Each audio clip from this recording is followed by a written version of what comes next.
السلام علیکم۔ ویڈیو دیکھنے سے پہلے سبسکرائب شیئر کریں اور بیل آئیکن کلک کرنا مت بھولیں۔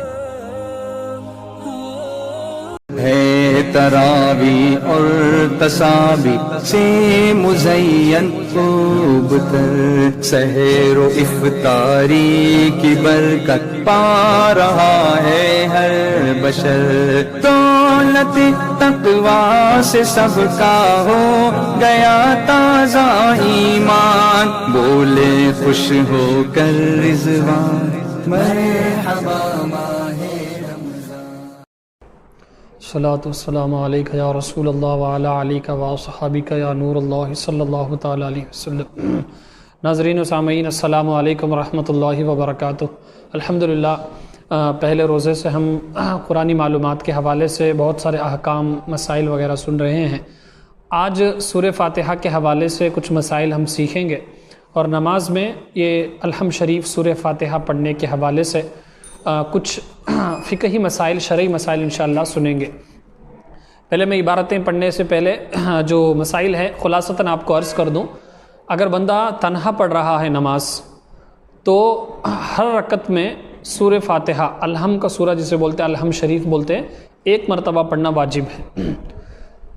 سنن، نفل، واجب کی ہر رکعت میں سورہ فاتحہ پڑھنا یہ واجب ہے۔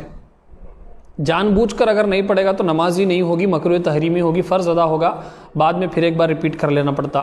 اگر بھول گیا تھا، بھائی مسٹیک بندہ بھول گیا تھا، یاد ہی نہیں تھا، اس نے سورہ فاتحہ نہیں پڑھی، تو آخر میں سجدہ سہو کر لے گا تو اس کی نماز مکمل ہو جائے گی۔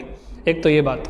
اور فرض کی پہلی اور دوسری رکعت میں سورہ فاتحہ پڑھنا واجب ہے، تیسری اور چوتھی میں سورہ فاتحہ پڑھنا مستحب ہے، واجب نہیں۔ اگر نہیں بھی پڑھے گا بندہ تو نماز ہو جائے گی۔ تو خلاصہ یہ کہ فرض کی پہلی اور دوسری رکعت میں اور سنن، واجب، نفل کی ہر رکعت میں سورہ فاتحہ پڑھنا واجب ہے۔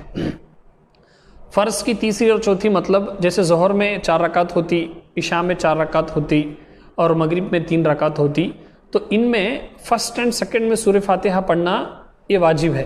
تھرڈ اینڈ فورتھ میں سورہ فاتحہ پڑھنا واجب نہیں ہے، مستحب ہے، پڑھے تو ثواب، نہیں تو کیا بھی گناہ نہیں، لیکن پڑھ لینا زیادہ ثواب ہے۔ لیکن فرسٹ 2 میں فرض کی جو نمازوں میں کمپلسری سورہ فاتحہ پڑھنا۔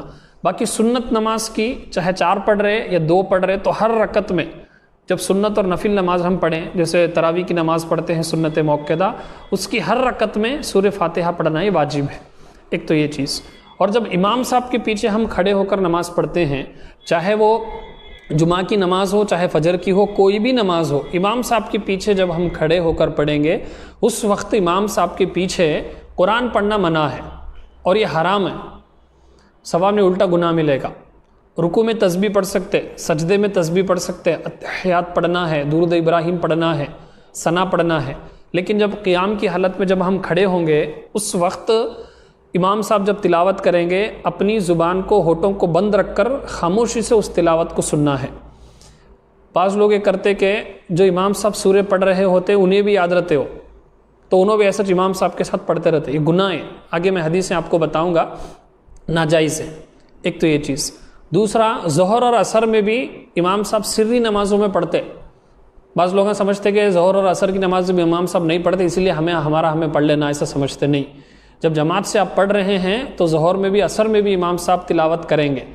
قرآن نماز میں جب جماعت کے ساتھ آپ پڑھیں تو قرآن پڑھنا منع ہے، باقی جو دیگر قرآن کے علاوہ تسبیح ہے، اتحیات ہے، وہ سب آپ پڑھ سکتے ہیں۔ اسی طریقے سے جنازے کی نماز میں کیونکہ قرآن نہیں پڑھتے ہم، اس میں دعائیں وغیرہ درود ابراہیم پڑھتے، تب بھی پڑھ سکتے امام صاحب کے پیچھے، دعائے قنوت بھی پڑھ سکتے وطر کی نماز اگر پڑھ رہے تو، لیکن قرآن پڑھنا منع ہے، سورہ فاتحہ پڑھنا بھی منع ہے۔ اب کتنے ایسے لوگوں کو ہم نے دیکھا، جب جماعت میں ہم پڑھتے ہیں، سائیڈ میں کھڑے ہوتے ہیں، اب سورہ فاتحہ بس پڑھ رہے، معلوم تک بھی نہیں کہ بھئی یہ پڑھنا ناجائز ہے۔ اسی لیے جو بار بار ہمیں ریکویسٹ کرتے، بار بار ہمیں موٹیویٹ کرتے، توجہ دلاتے اور اس بات کی گزارش کرتے کہ علم سیکھو، مسائل سیکھو، علم سیکھو۔ 30 40 سال سے لوگ نماز پڑھ رہے، لیکن جو مسائل، جو باتیں 7 سال کی عمر میں سیکھنا، at the age of 7 year, وہ سیکھنا 30 40 سال والے ہو گئے، لیکن ان کو نماز کے مسائل معلوم نہیں۔ اور جب یہ نماز کے مسائل ہوتے، قافلہ ہوتا، جب ان کو اجتماع کی دعوت دی جاتی، تو ایسا ایک غرور، ایک تکبر ذہن میں ہوتا، کہ نہ ان کے پاس بیٹھنے کا وقت ہے، نہ سننے کا وقت ہے، نہ یہ ٹائم دیں گے، کیونکہ خود ایک زوم فاسد میں ایک فالس پرائڈ ان کے اندر ہے کہ مجھے آتا، مجھے کیا سیکھنا ہے، سب آتا ہمیں، ابھی کیا نہ ہوا کہ ہمیں پہلے سے سیکھ رہے. لیکن یہ جو بیسک مسائل ہے کہ امام صاحب کے پیچھے قرات نہیں کرنا، اس کے حوالے سے کچھ بھی انہیں باتیں معلوم نہیں ہوتی. اسی لیے اپنے جو زوم فاسد میں، اپنے جو دماغ میں جو ایک غرور تکبر ہے اسے چھوڑ دیں، چھوڑ کر کسی عالم کے سامنے، کسی حافظ کے سامنے بیٹھ کر بولو حضرت میری نماز ایک بار مجھے کریکٹ کرو اور میں پڑھتا ہوں، یہ صحیح ہے کیا نہیں معلوم کرو. ورنہ یہ جو نقصان اٹھا رہے آپ، ایک تو علم نہیں سیکھنا خود بہت بڑا گناہ ہے. آپ نماز پڑھتے ہیں نہ پڑھتے یہ بات کی بات ہے، لیکن خود علم سیکھنا فرض ہے. علم نہیں سیکھنا ایک الگ گناہ، اور نماز غلط سلط پڑھنا یہ الگ گناہ. اور ایک چیز کیسی ہوتی اے ٹو زیڈ کمپلیٹ سیکھنا، اے ٹو زیڈ کمپلیٹ سیکھنا، تب ہمیں بولتے کہ وہ علم آ گیا. کوئی واٹس اپ میں نماز کا مسئلہ سیکھ لیے، کوئی اسٹیٹس میں دیکھ لیے، کئی بیان میں جا کر ایک بات سیکھ لیے، یہ ایک دو باتیں آپ سیکھ لیے. اب بھی جو میں آپ کو بتا رہا ہوں صرف نماز کا ایک مسئلہ میں آپ کو بتا رہا ہوں کہ سورہ فاتحہ پڑھنا، لیکن مکمل نماز میں جو ڈیٹیل مسائل ہے وہ کب سیکھیں گے؟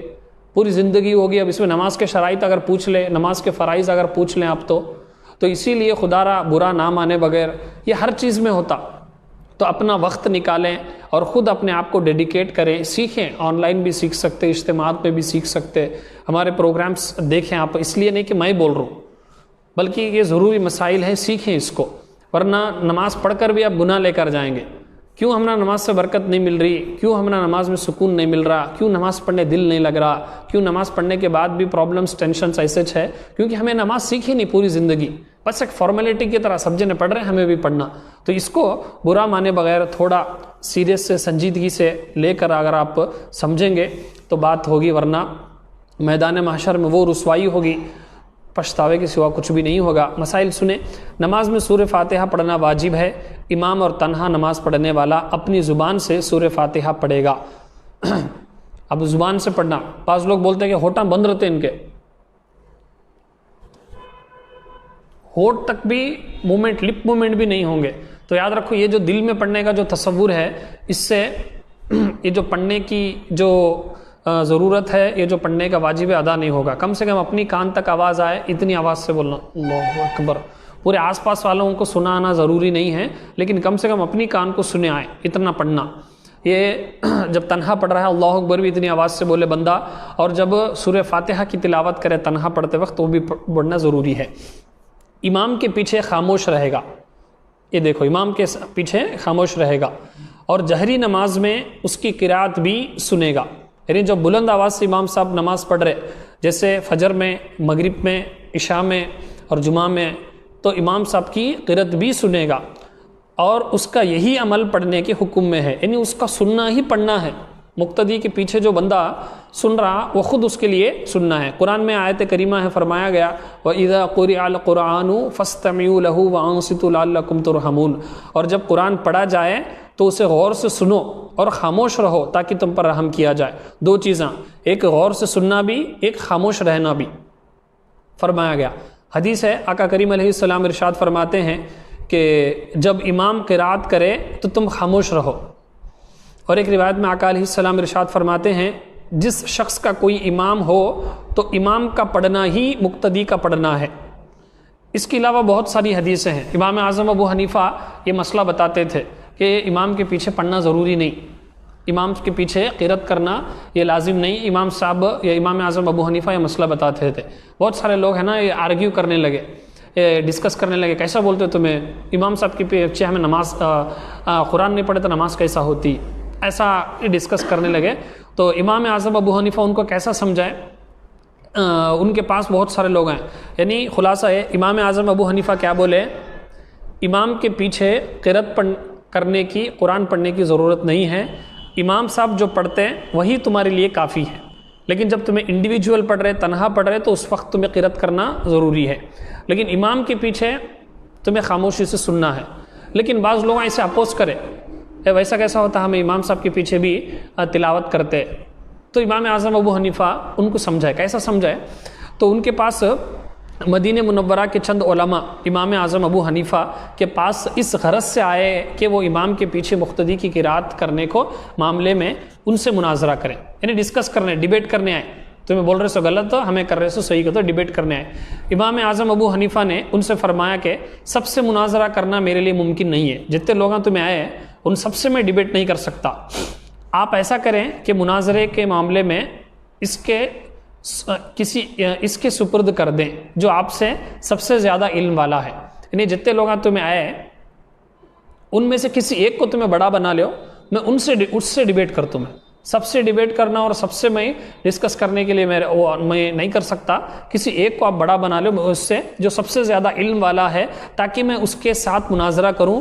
انہوں نے ایک عالم کی طرف اشارہ کیا تو امام اعظم ابو حنیفہ رضی اللہ تعالیٰ عنہ نے فرمایا کیا یہ تم سے سب سے زیادہ علم والا ہے؟ انہوں نے جواب دیا ہاں۔ امام اعظم ابو حنیفہ نے فرمایا کیا میرا اس کے ساتھ مناظرہ کرنا تم سب کے ساتھ مناظرہ کرنے کی طرح ہے؟ امام اعظم ابو حنیفہ فرماتے کیا تمہارے سب میں سے انہیں زیادہ علم والا کیا؟ تو انہوں نے بولتے ہاں۔ تو اس کے اکیلے کے ساتھ اگر میرا ڈیبیٹ کرنا تمہارے سب کے ساتھ کرے جیسا کیا؟ تو انہوں بولتے ہاں۔ انہوں نے کہا ہاں۔ امام اعظم ابو حنیفہ نے فرمایا اس کے خلاف جو دلیل قائم ہوگی وہ گویا کہ تمہارے خلاف قائم ہوگی۔ انہوں نے جواب دیا ہاں، یعنی اس کے اپوز اگر میں کہتا بولیا تو تمہارے اپوز بولے جیسا۔ امام اعظم ابو حنیفہ نے فرمایا اگر میں اس کے ساتھ مناظرے اور دلیل میں اس پر غالب آ جاؤں تو یہ دلیل جو ہے تم پر بھی لازم ہوگی، یعنی اگر میں جیت گیا میری بات صحیح ہوگی تو جیسے انہیں ہارتا تو تم سب لوگاں بھی ہارے جیسا۔ تو انہوں بولتے جی ہاں، جواب میں دیا اس لیے کہ ہم نے اپنا امام بنا لیا۔ انہوں نے کہا کہ امام اعظم ابو حنیفہ نے دریافت کیا کہ وہ دلیل تم پر کیسے لازم ہوگی، تو انہوں پوچھتے امام اعظم ابو حنیفہ پوچھتے ویسا کیسا ہوتا؟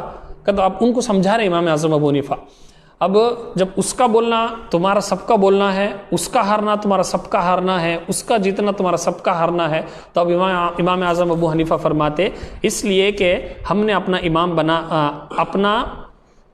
امام بنانے پر راضی ہیں تو اس کی بات ہماری بات ہوگی۔ تو امام اعظم ابو حنیفہ رضی اللہ تعالیٰ عنہ نے فرمایا ہم بھی تو یہی کہتے ہیں کہ جب ہم نے ایک شخص کو نماز میں اپنا امام مان لیا تو اس کا قرات کرنا ہمارا قرات کرنا ہے اور وہ ہماری طرف سے نائب ہے۔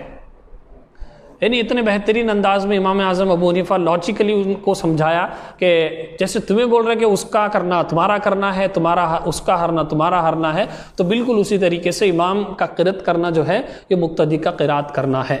اب یہ مسائل بعض لوگوں کو معلوم نہیں ہوتے، اور ایک روایت میں حضرت علی رضی اللہ تعالیٰ عنہ فرماتے جو امام کے پیچھے قرات کرتے ہیں ان کو ڈرنا چاہیے کہ کہیں ان کے منہ میں انگارہ نہ ڈالا جائے، یہ ڈرایا گیا باقاعدہ۔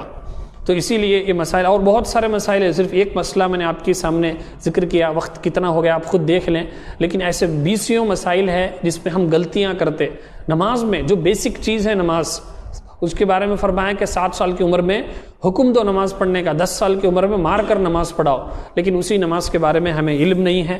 لیکن ہمارا شوق ہمارا ذوق ایسا ہوتا کہ اب خود دیکھ رہے ہیں، بس دعا کریں اللہ تبارک و تعالی مجھے بھی نماز کا علم سیکھنا اور نماز پڑھنے کا شوق عطا فرمائے، اور میں آپ سب کے لیے دعا کرتا ہوں اللہ تبارک و تعالی ہم سب کے لیے نماز کا شوق جذبہ عطا فرمائے اور صحیح علم دین سیکھ کر نماز پڑھنے کی ہمیں توفیق عطا فرمائے۔ مالک کریم کہنے سننے میں اگر کچھ غلطیاں ہوئی تو اپنے محبوب کے صدقے میں معاف فرما اور اس کی اصلاح کی توفیق عطا فرما۔ استغفر اللہ ربی من کل ذنب واتوب الیہ وما علینا الا البلاغ المبین۔